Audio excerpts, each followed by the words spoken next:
Episode number 71.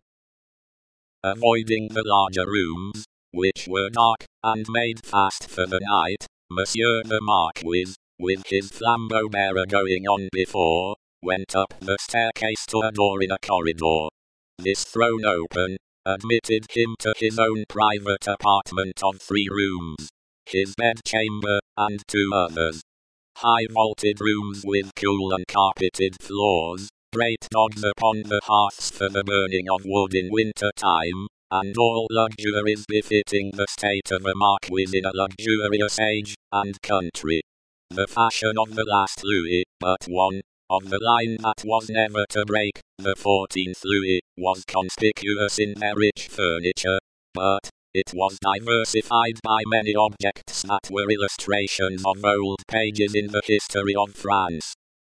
A supper table was laid for 2, in the third of the rooms, a round room, in one of the chateau's 4 extinguisher-topped towers, a small lofty room, with its window wide open, and the wooden jalousie blinds closed, so that the dark night only showed in slight horizontal lines of black, alternating with their broad lines of stone color.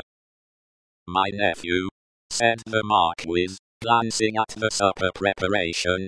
"They said he was not arrived." Nor was he, but he had been expected with Monseigneur. "Ah, it is not probable he will arrive tonight. Nevertheless, leave the table as it is. I shall be ready in a quarter of an hour." In a quarter of an hour Monseigneur was ready, and sat down alone to his sumptuous and choice supper. His chair was opposite to the window, and he had taken his soup, and was raising his glass of Bordeaux to his lips, when he put it down. "What is that?" he calmly asked, looking with attention at the horizontal lines of black and stone color. "Monseigneur, that."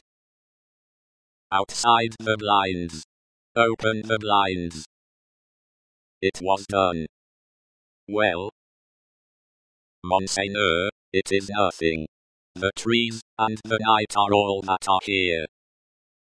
The servant, who spoke, had thrown the blinds wide, had looked out into the vacant darkness, and stood with that blank behind him, looking round for instructions. "Good," said the imperturbable master. "Close them again." That was done too, and the Marquis went on with his supper. He was halfway through it, when he again stopped with his glass in his hand, hearing the sound of wheels. It came on briskly, and came up to the front of the chateau. "Ask, who is arrived?" It was the nephew of Monseigneur.